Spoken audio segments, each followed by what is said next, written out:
Hi hello to everyone. இன்றைக்கி நம்ம பார்க்க போகிற டாபிக் நியூட்ரிஷன் அண்ட் ஹெல்த்தில் பார்ட் 2 வீடியோ. இது ஆல்ரெடி நான் இதை பற்றின இன்னொரு பேசிக் இன்ஃபர்மேஷன் வீடியோ நான் போட்டிருக்கேன். அதில் கார்போஹைட்ரேட்னா என்ன, அதுலேருந்து வர டிஃபிஷியன்ட் டிசீஸ், இதை பற்றின இன்ஃபர்மேஷன்லாம் அதில் இருக்கும். ஸோ நீங்கள் பார்க்காதவங்க அதை பார்த்துக்கோங்க.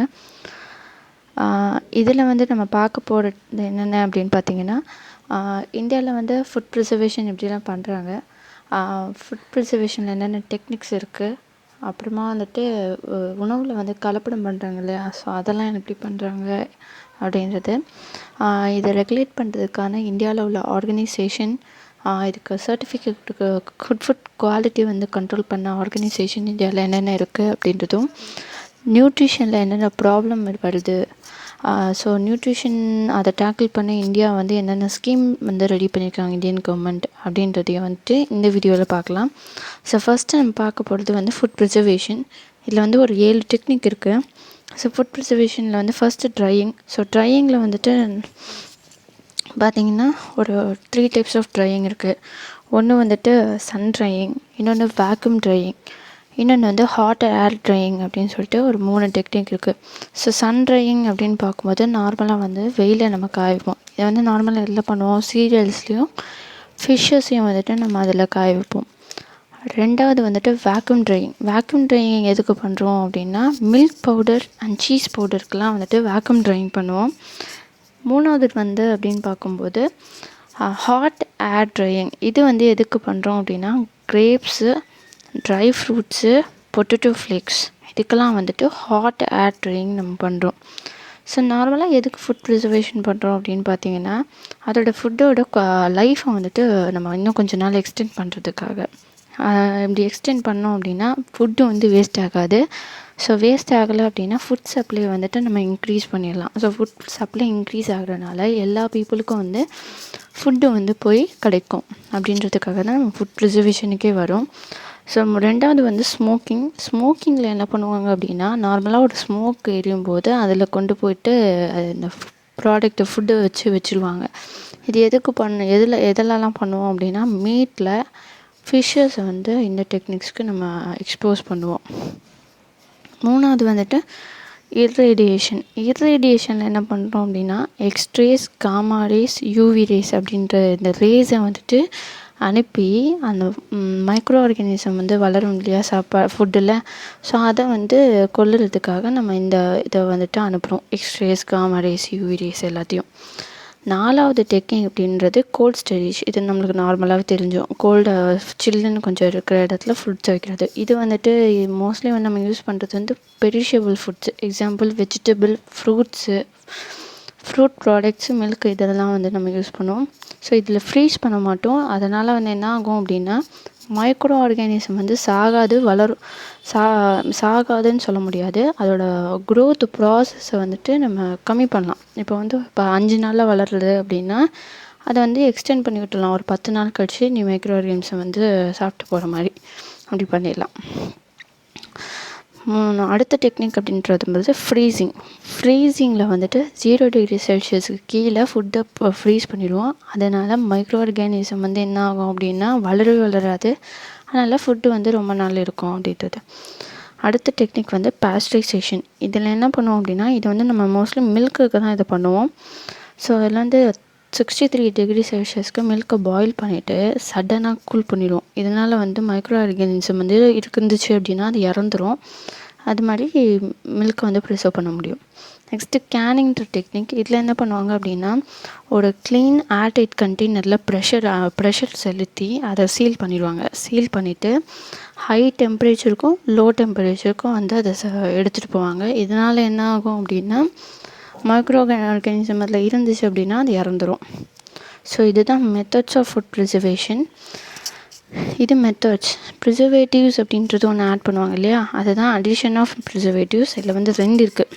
ஒன்று நேச்சுரல் ப்ரிசர்வேட்டிவ்ஸ், இன்னொன்று சிந்தட்டிக் ப்ரிசர்வேட்டிவ்ஸ். ஸோ நேச்சுரல் ப்ரிசர்வேட்டிவ்ஸ்லாம் நம்ம ஆட் பண்ணுறது சால்ட்டு, சுகரு, ஆயில், இதை ஆட் பண்ணுவோம். சிந்தட்டிக் ப்ரிசர்வேட்டிவ்ஸ் அப்படின்னு வரும்போது sodium benzoate, citric acid, vinegar, sodium metabisulphite அப்படின்ற கெமிக்கல்ஸ் எல்லாம் இதில் ஆட் பண்ணுவோம். ஸோ இதனால் ஃபுட்டு சீக்கிரமாக கெட்டு போகாமல் இருக்கும். அடுத்தது ஃபுட் அடல்ட்ரேஷன் அப்படின்னா என்னென்னா ஃபுட்டில் கலப்படம். ஸோ கலப்படம் அப்படின்னு வரும்போது அது வந்து 3 விதமாக இருக்குது. எப்படின்னாலும் கலப்படன்றது உடம்புக்கு வந்துட்டு நல்லது கிடையாது. ஸோ ஃபுட் அடல்ட்ரேஷனில் 3 இருக்குது. ஒன்று நேச்சுரலாக அடல்ட் ஆகுது, அதாவது இயற்கையாகவே அது வந்துட்டு அப்படி இருந்துடும். எக்ஸாம்பிள் வந்து அப்படின்னு பார்த்திங்கன்னா சில மஷ்ரூம்ஸ்லாம் வந்துட்டு பாய்சன் இருக்கும். அப்புறமா வந்துட்டு ஆப்பிளோட சீட்ஸில் வந்துட்டு சில ஆசிட்ஸ் இருக்கும், அது உடம்புக்கு நல்லதில்லை. வேறு அப்படின்னு பார்க்கும்போது ஃபிஷ் ஆயிலில் வந்து பாய்சன் ஆகுறது, என்விரான்மெண்டல் கண்டாமினேஷன் நடக்கிறது, இதெல்லாம் வந்து நேச்சுரல் அடல்ட்ரன்ஸில் வரும். ரெண்டாவது அப்படின்னு பார்த்திங்கன்னா இன்டென்ஷனலி அன்இன்டென்ஷனலி ஆடட் அடல்ட்ரன்ஸ் அப்படின்னு இருக்குது. இதில் என்ன அப்படின்னு பார்த்திங்கன்னா நம்ம வந்துட்டு வேணும்னே அதில் கலப்படம் பண்ண மாட்டோம், அதுவாக நடக்கும் அப்படின்றோம் இல்லையா, அதுதான் வந்து இது. ஸோ இதில் என்னென்னா சாம்பார் இருக்கும், சாதம் இருக்குன்னு வச்சுக்கோங்களேன், திடீர்னு வந்து அதில் ஒரு கரப்பானோ பள்ளியோ வந்துச்சுன்னா அது வந்து unintentionally added adulterants. Next பெஸ்டிசைட்ஸோட residues கலக்கலாம், சில மைக்ரோ ஆர்கானிசம் வந்துட்டு கண்டாமினேட் ஆகலாம் சில இதில். ஸோ இதெல்லாம் வந்துட்டு இன்சிடெண்ட்டாக நடக்கிறது.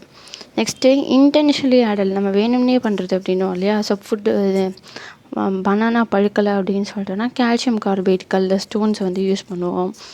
அப்புறமா வந்துட்டு ஆப்பிள் மேலே வேக்ஸ் யூஸ் பண்ணுவோம், அது ஷைனிங்காக இருக்கணும் அப்படின்றதுக்காக. அப்புறமா வந்துட்டு vinegar, citric acid, food starch, food flavours, sweetness, இது எல்லாத்தையும் வந்துட்டு ஃபுட்டில் ஆட் பண்ணுவோம். அப்போ வந்து இன்னும் டேஸ்ட் அதிகமாக இருக்கும் அப்படின்றதுக்காக பண்ணுவோம் இல்லையா. அதை தான் வந்து இன்டென்ஷனலி ஆடட் அடல்ட்ரன்ஸ் அப்படின்னு சொல்கிறோம். சரி, இவ்வளோ தான் வந்து ஃபுட் அடல்ட்ரேஷன். நெக்ஸ்ட்டு வந்து அப்படின்னு பார்க்கும்போது ஃபுட் குவாலிட்டி கண்ட்ரோல் அப்படின்னு கொண்டு வராங்க. இதில் வந்துட்டு என்னென்ன இருக்குது அப்படின்னு பார்த்தீங்கன்னா prevention of food adulteration act 1955, prevention of adulteration rules 1955. இதில் வந்து இது வந்து சர்டன் ரூல்ஸ் வந்துட்டு கவர்மெண்ட் வந்து இனிஷியேட் பண்ணுறாங்க. எதுக்கு அப்படின்னு பார்த்தீங்கன்னா ஃபுட்டு வந்து கன்சியூமருக்கு ப்யூராகவும் ஹைஜீனிக்காகவும் நல்ல ஃபுட்டாகவும் வந்து நம்மளுக்கு கிடைக்கணும் அப்படின்றதுக்காக தான் இந்த ஆக்டை கொண்டு வராங்க. ரெண்டாவது அப்படின்னு பார்த்துக்கும்போது ஃபுட் குவாலிட்டி கண்ட்ரோல் ஏஜென்சிஸ் இந்தியாவில் வந்து ஒரு 5 ஏஜென்சி இருக்காங்க. ஒன்று வந்து ஃபுட் கார்ப்பரேஷன் ஆஃப் இந்தியா. இவங்க என்ன பண்ணுறாங்க அப்படின்னு பார்த்தீங்கன்னா ஃபுட் கார்ப்பரேஷன் ஆஃப் இந்தியா இவங்களை வந்து 1965 செட் பண்ணுறாங்க. இவங்க ஃபார்மர்ஸ்க்கான ப்ரைஸை வந்துட்டு கொடுக்கணும் அப்படின்றது இவங்களோட ஒரு விஷயம். ரெண்டாவது அப்படின்னு பார்த்தீங்க அப்படின்னா ஃபுட் கிரெயின்ஸ் இருக்கு இல்லையா, இது எல்லாத்தையும் வந்துட்டு எல்லாருக்கும் டிஸ்ட்ரிபியூட் பண்ணுவாங்கள்ல, அந்த வேலையை இவங்க தான் பண்ணுறாங்க. மூணாவது பஃபர் ஸ்டாக்கை வந்துட்டு ஃபுட் செக்யூரிட்டிக்காக இவங்க தான் வந்து மெயின்டைன் பண்ணிகிட்ருக்காங்க. நாலாவது மார்க்கெட் ப்ரைஸை வந்துட்டு கன்சியூமர்ஸ் நல்ல ஒரு மார்க்கெட் ப்ரைஸில் வந்து கன்சியூமருக்கு கொடுக்கணும் அப்படின்றத அந்த மார்க்கெட் ப்ரைஸை வந்துட்டு ரெகுலேட் பண்ணுறதும் இவங்க தான். அடுத்தது ISI, இது வந்து இந்தியன் ஸ்டாண்டர்ட் இன்ஸ்டிடியூஷன், இதை பிஸ்ன்னு சொல்லுவாங்க, பியூரோ ஆஃப் இந்தியன் ஸ்டாண்டர்ட்.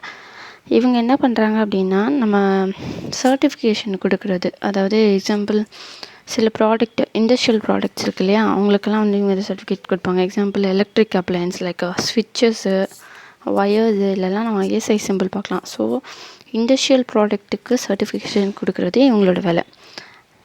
அடுத்தது அக்மார்க்குனா அக்ரிகல்ச்சர் மார்க்கெட்டிங். இவங்க யாருக்கிட்ட சர்டிஃபிகேட் கொடுப்பாங்க அப்படின்னா அக்ரிகல்ச்சர்லேருந்தும் லைஃப் ஸ்டாக்லேருந்தும் வர ப்ராடக்ட்டுக்கு இவங்க வந்து சர்டிஃபிகேஷன் கொடுப்பாங்க. எக்ஸாம்பிள் பருப்பு, ஆயிலு, ஹனி, பட்டர், இந்த மாதிரிலாம் இருக்கு இல்லையா, இதுக்கு வந்து சர்டிஃபிகேஷன் கொடுக்குறது அக்மார்க்கோட வேலை. நெக்ஸ்ட்டு ஃப்ரூட் ப்ராசஸ் ஆர்டர், FPOனா ஃப்ரூட் ப்ராசஸ் ஆர்டர். ஸோ இல்லையே ஃப்ரூட்டுன்னு வந்துருச்சு, இவங்க யாருக்கு கொடுப்பாங்கன்னா ஃப்ரூட்லேருந்து வர ப்ராடக்ட்ஸ்க்கு எல்லாத்துக்கும். எக்ஸாம்பிள் ஜூஸு, ஜாமு, சாஸு, ஊறுகாய், இதுக்கெல்லாம் வந்துட்டு இவங்க இதை தான் கொடுப்பாங்க. அடுத்த விஷயம் FSSAI, அவங்க யார் அப்படின்னு பார்த்தீங்கன்னா food safety and standards authority of India. அப்போது இல்லை இவங்க வந்து என்ன பண்ணுறாங்க அப்படின்னா பப்ளிக்கோட ஹெல்த்து தான் இவங்களுக்கு ரொம்ப முக்கியம். ஸோ ஃபுட்டு வந்து சேஃப்டியாக இருக்கா, நல்லா இருக்கா அப்படின்றத வந்து ப்ரொமோட் பண்ணுறதும், ரெகுலேட் பண்ணுறதும், ப்ரொடெக்ட் பண்ணுறதும் இவங்களோட வேலை. ஸோ இவ்வளோ தான் வந்துட்டு ஃபுட் கண்ட்ரோல் ஏஜென்சி இந்தியாவில் இருக்குது. நெக்ஸ்ட்டு இந்தியாவில் என்ன ப்ராப்ளம் அப்படின்னு பார்க்கும்போது நேஷ்னல் ஃபேமிலி ஹெல்த் சர்வே 2014-16 அவங்க என்ன சொல்கிறாங்க அப்படின்னா 5 வயசுக்கும் கீழே இருக்க குழந்தைங்களில் 1/3 வந்துட்டு குள்ளமாக இருக்காங்க, ஸ்டண்டட் ஆகிருக்காங்க அப்படின்னு சொல்கிறாங்க. அடுத்து என்ன சொல்கிறாங்க அப்படின்னா every 5th child is wasting அப்படின்னு சொல்கிறாங்க. 50% ஆஃப் சில்ட்ரன் வந்து அனிமிக்காக இருக்காங்க. அதே மாதிரி 1/5 ஆஃப் அடல்ட் வந்து ஒபீஸாக இருக்காங்க, ரொம்ப குண்டாகிட்டு இருக்காங்க. அதே மாதிரி 20% ஆஃப் மென்னும் 23% ஆஃப் உமனும் வந்துட்டு அண்டர் நரிஷ் ஊட்டச்சத்து குறைபாடாக இருக்காங்க அப்படின்னு சொல்கிறாங்க. அதே மாதிரி வேறு என்ன ப்ராப்ளம் பார்க்கும்போது அண்டர் யூட்டிலைஸ்டு ரிசோர்ஸஸ். நம்ம வந்துட்டு பட்ஜெட்டில் இவ்வளோ ஒதுக்குனாலும் அந்த ஃபுல் பட்ஜெட்டை யூஸ் பண்ணி வந்துட்டு அந்த ஸ்கீம்ஸ் இம்ப்ளிமெண்ட் பண்ணுறதுக்கோ எதுவுமே பண்ணுறது கிடையாது, நம்ம ப்ராப்பராக பண்ணுறதில்ல. அது வந்து ஒரு ப்ராப்ளமாக இருக்குது. அதே மாதிரி அக்ரிகல்ச்சருக்கும் நியூட்ரிஷனுக்கும் ஒரு லிங்கே இல்லை. இப்போ வந்து ஒரு ஃபார்மர் இருக்கார் அப்படின்னா அவர் வந்து ஒரு அரிசியோ பருப்போ விளைவிக்கிறாருன்னா அவருக்கு அதில் என்ன நியூட்ரிஷன் இருக்குது அப்படின்றதுலாம் அவருக்கு கவலையே கிடையாது. அவருக்கு தேவை அவர் விளைவிப்பார், விற்றுருவார், பணமாக விற்பார். ஸோ அவருக்கு வந்து நியூட்ரிஷன் கான்ஷியஸ்னஸ் வந்து அவருக்கு தேவையில்லை. ஸோ அவர் பார்க்க மாட்டார். ஸோ இந்த லிங்க் வந்து இல்லாமல் இருக்குது அப்படின்றது தான் ஒரு ப்ராப்ளம். அதுக்கடுத்து மால்நியூட்ரிஷன் அப்படின்றது ஊட்டச்சத்து குறைபாடு. ஸோ இதில் வந்து 3 நம்ம பிரிப்போம். 1 கலோரிஃப் டெஃபிஷியன்சி, 2வது ப்ரோட்டீன் டெஃபிஷியன்சி, இன்னொன்று மைக்ரோநியூட்ரியன் டெஃபிஷியன்சி. ஃபஸ்ட்டு கலோரிஃப் டெஃபிஷியன்சின்னா என்னென்னு பார்ப்போம். நம்மளுக்கு ஒரு நாளைக்கு ஒரு 1800லேருந்து 1200 1500லேருந்து 1800 வந்துட்டு நம்மளுக்கு கலோரி தேவைப்படுது அப்படின்னா அந்த கலோரியை நம்ம வந்து யூஸ் பண்ணிக்கிறதே கிடையாது, நம்மளுக்கு கிடைக்கிறதே கிடையாது அப்படின்றது தான் வந்துட்டு கலோரிஃப் டெஃபிஷியன்சி. 2வது ப்ரோட்டீன் டெஃபிஷியன்சி. ஒரு நாளைக்கு 40 கிராம் ப்ரோட்டீன் வேணும் அப்படின்னா அந்த ப்ரோட்டீனும் நம்ம ஃபுட்டில் இல்லை, அவைலபிளாக இல்லை, அதை நம்ம இன்டேக் பண்ணுறது கிடையாது. அடுத்தது மைக்ரோநியூட்ரியன் டெஃபிஷியன்சின்றது மினரல்ஸ் அண்ட் விட்டமின்ஸில் வரும். ஸோ நம்மளுக்கு தேவையான மைக்ரோநியூட்ரியன்ஸ் வந்து அதில் இல்லை. ஸோ நெக்ஸ்ட்டு வந்து poor implementation of scheme. So scheme வந்து ஆல்ரெடி நிறைய இருந்தாலும் அதை இம்ப்ளிமெண்ட் பண்ணுறதுல வந்துட்டு நம்மளுக்கு ப்ராப்ளம் இருந்துகிட்டே இருக்குது. ஸோ கரெக்டாக நம்ம வந்து இம்ப்ளிமெண்ட் பண்ணுறது இல்லை. Next lack of awareness among people. So பீப்புள்கிட்ட நியூட்ரிஷன் டயட்டை பற்றி ஒரு ப்ராப்பரான ஒரு அவேர்னஸ் இல்லை. நம்ம சாப்பிட்ற சாப்பாட்டில் எல்லாமே இருக்கா, ஒரு பேலன்ஸ்டு டயட் இருக்கா அப்படின்றதே கேள்விக்குறியாக தான் இருக்குது. ஸோ நியூட்ரிஷன் அப்படின்றதுக்கு இந்தியாவில் என்னென்ன ப்ராப்ளம் அப்படின்னு பார்த்திங்கன்னா, நியூட்ரிஷன் வர்றதுக்கு அப்படின்னு பார்த்திங்கன்னா, ஒன்று வந்து கேஸ்ட் அண்ட் சோஷியல் ஸ்டேட்டஸ். இந்த கேஸ்ட்டு சோஷியல் ஸ்டேட்டஸ்னால் அவங்களுக்கு தேவையான ஃபுட்டு வந்து கரெக்டாக போய் அவங்கள அடையிறது கிடையாது.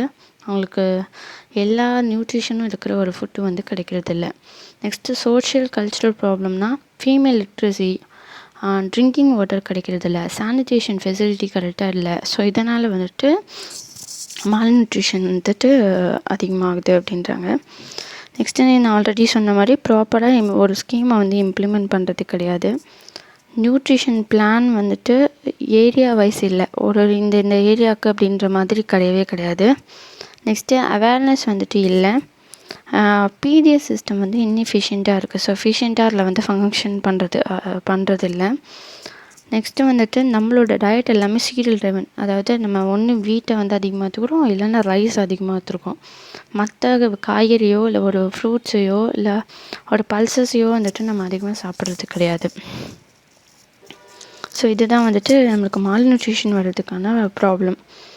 நெக்ஸ்ட்டு கவர்மெண்ட் இதுக்காக என்னென்ன இனிஷியேட்டிவ்ஸ் எடுத்துருக்காங்கன்னா, இன்டெகிரேட்டட் சைல்டு டெவலப்மெண்ட் சர்வீசஸ் அப்படின்னு ஒன்று எடுத்துருக்காங்க. இதில் என்ன ஆகுதுன்னா வந்து 6 இயர்ஸ்க்கு கம்மியாக இருக்க குழந்தைங்களுக்கும் அவங்களோட மதர்ஸ்க்கும் வந்துட்டு ஒரு 6 சர்வீஸ் கொண்டு வராங்க. என்னென்னா அப்படின்னு பார்த்தீங்கன்னா, immunisation, supplementary nutrition, health checkup, services, preschool education, nutrition and health information ஒரு சர்வீசஸ் கொண்டு வராங்க. Next integrated scheme for oil seeds and pulses, maize, oil palm அப்படின்னு ஒரு ஸ்கீம் கொண்டு வராங்க. இதை வந்து இப்போ வந்து ஃபுட் செக்யூரிட்டி மிஷன் கூட லிங்க் பண்ணிட்டாங்க. மிட் டே மீல் ஸ்கீம் நமக்கு ஆல்ரெடி தெரிஞ்சது தான், மதிய உணவு திட்டம். அடுத்தது வந்துட்டு நேஷ்னல் ஹார்டிகல்ச்சர் மிஷன், அப்புறம் national millet mission and natural nutrition mission. இந்த 3 மிஷனுமே என்ன அப்படின்னு பார்த்தீங்கன்னா, மைக்ரோ நியூட்ரியன் டெஃபிஷியன்சி வந்து டேக்கிள் பண்ணுறதுக்காக கொண்டு வந்திருக்காங்க. Next digital health mission, rice fortification and bio fortification. இந்த rice fortification and bio fortification தான் இப்போ ரீசெண்டாக பண்ணிகிட்ருக்காங்க. இல்லை என்ன பண்ணுவாங்க அப்படின்னா, ரைஸ் ஃபோர்ட்டிஃபிகேஷன்னா நம்மளுக்கு தேவையான insufficient nutrition like iron, folic acid, B complex vitamins, vitamin A, zinc, இது எல்லாத்தையும் வந்துட்டு நம்மளுக்கு டெஃபிஷியண்ட்டாக இருக்குது. ஸோ அதை வந்து என்ன பண்ணுவாங்க அப்படின்னா ஒரு பவுடராகவோ இல்லை ஸ்ப்ரேயாகவோ ஒரு ரைஸ் மேலே கோட்டிங்காகவோ மிக்ஸ் பண்ணிடுவாங்க. இது எந்த ரேஷியோவில் மிக்ஸ் பண்ண போகிறாங்கன்னா 1:100 ரேஷியோவில் மிக்ஸ் பண்ணி பிடிஎஸ் வழியாக வந்துட்டு நம்மளுக்கு வந்துட்டு கொடுக்குற மாதிரி தான் இந்த பிளான். ஸோ இதனால் மைக்ரோநியூட்ரியன்ட் டெஃபிஷியன்சி வந்து கம்மியாகும் அப்படின்றாங்க. நெக்ஸ்ட்டு வந்து பயோஃபோர்ட்டிஃபிகேஷன் ஒரு டெக்னிக். இதை என்ன பண்ணுறாங்கன்னா நேச்சுரலாக வளரக்கூடிய பல்சஸ் அண்ட் சீரியல்ஸ்லேயே வந்து நியூட்ரிஷனை வந்து அதிகப்படுத்துறதுக்காக ஒரு நல்ல ஒரு அக்ரிகல்ச்சர் ப்ராக்டிஸ் வந்துட்டு இதில் கொண்டு வர போகிறாங்க. ஸோ நார்மலாக மாடர்ன் பயோடெக்னாலஜி, ஆல்ரெடி இருக்கிற பிளான்ட் பில்டிங் டெக்னிக்ஸ் இதெல்லாம் வச்சு யூஸ் பண்ண போகிறாங்க. ஸோ இந்த பயோஃபோர்ட்டிஃபிகேஷன் அண்ட் ரைஸ் ஃபோர்ட்டிஃபிகேஷன் வந்து இப்போ வந்து ஒரு 5 ஸ்டேட்ஸில் தான் இம்ப்ளிமெண்ட் பண்ணுறாங்க. ஒன்று ஆந்திர பிரதேஷ், குஜராத், மகாராஷ்டிரா, தமிழ்நாடு, சத்தீஸ்கர். ஸோ அவ்வளோதான் வந்துட்டு கவர்மெண்ட் இனிஷியேட்டிவ்ஸ். நெக்ஸ்ட்டு வந்து ஹெல்த் அண்ட் எக்கனாமி அப்படின்னு பார்க்கும்போது நம்மளோட பாப்புலேஷன் ரொம்ப அதிகமாக இருக்குது. ஸோ அதுக்கான இன்ஃப்ராஸ்ட்ரக்சர் ப்ராப்பராக இல்லை. ஸோ வந்து ஒரு ஃபுட்டு ஸ்டோர் பண்ணால் கூட நம்மளுக்கு அதுக்கான இன்ஃப்ராஸ்ட்ரக்சர் நம்மளுக்கு கிடையாது. ஸோ அதனால இதில் வந்து ஒரு எக்கனாமிக் ப்ராப்ளம் வந்துட்டுருக்கு. நெக்ஸ்ட்டு வந்து டோட்டல் எக்ஸ்பெண்டிச்சர் ஆன் ஹெல்த் வந்து 1.3% தான் நம்ம பண்ணிகிட்ருக்கோம். ஸோ நேஷ்னல் ஹெல்த் பாலிசி அவங்க என்ன சொல்கிறாங்க அப்படின்னா 2.5% வந்துட்டு ஜிடிபியில் வந்துட்டு எக்ஸ்பெண்டிச்சர் பண்ணுங்கள் அப்படின்னு சொல்கிறாங்க. ஆனால் இந்தியாவோட கோல் வந்து 2022 வரைக்கும் என்ன இருக்குது அப்படின்னா நம்ம வந்துட்டு 3% வந்து ஹெல்த்தில் வந்து எக்ஸ்பெண்டிச்சர் பண்ணணும் அப்படின்றது தான் நம்மளோட கோல். ஏன் அப்படின்னு பார்த்தீங்கன்னா நம்மளோட ஹெல்த்துக்காக நம்ம பண்ணுற செலவுகள் எல்லாமே 70% வந்து நம்ம அவுட் ஆஃப் பேக்கெட், நம்ம பேக்கெட்டை தவிர்த்து வெளியிலேருந்து கடன் வாங்கியோ இந்த மாதிரி பண்ணுற மாதிரி தான் இருக்குது அப்படின்றாங்க ஒவ்வொரு மனுஷங்களும். ஸோ இவ்வளோதான் வந்துட்டு இஷ்யூஸ். ஸோ இதுக்கு என்னென்ன பண்ணலாம் அப்படின்னு பார்த்தீங்கன்னா வே ஃபார்வர்ட் ஃபோர்ட்டிஃபைடு ஃபுட்ஸை வந்துட்டு பிடிஎஸ் வழியாக தரலாம். ஸோ எக்ஸிஸ்டிங் ஸ்கீம்ஸை வந்துட்டு ப்ராப்பராக இம்ப்ளிமெண்ட் பண்ணலாம். ஆஷா ஒர்க்கர்ஸ், அங்கன்வாடி ஒர்க்கர்ஸ்க்கு வந்து ட்ரைனிங் கொடுக்கலாம் நியூட்ரிஷனை பற்றி. நெக்ஸ்ட்டு வந்துட்டு nutrition, food safety, healthy diverse டயட்டை வந்துட்டு இந்த மாதிரி டாப்பிக்கை வந்து ஸ்கூலில் வந்து ஒரு கம்பல்சரி டாப்பிக்காக அவேர்னஸ் ஏற்படுத்துகிற மாதிரி அதை வந்து டீச் பண்ணலாம். ஸோ அதே மாதிரி நியூட்ரிஷனல் க்ராப்ஸை பற்றி, இந்த க்ராப்பில் வந்து நிறைய நியூட்ரிஷன் இருக்குது, இதை நீங்கள் இது பண்ணுங்கள். ஸோ அப்போ ஃபார்மர்ஸை வந்துட்டு இதில் வந்து லிங்க் பண்ண முடியும். ஸோ அப்படி லிங்க் பண்ணும்போது அவங்களும் வந்துட்டு வந்து இந்த மாதிரி க்ராப்ஸை வந்துட்டு விளைவிப்பாங்க. ஸோ அதுக்காக நம்ம நிறைய அதோட டிமாண்டை வந்து அதிகரிக்கலாம்.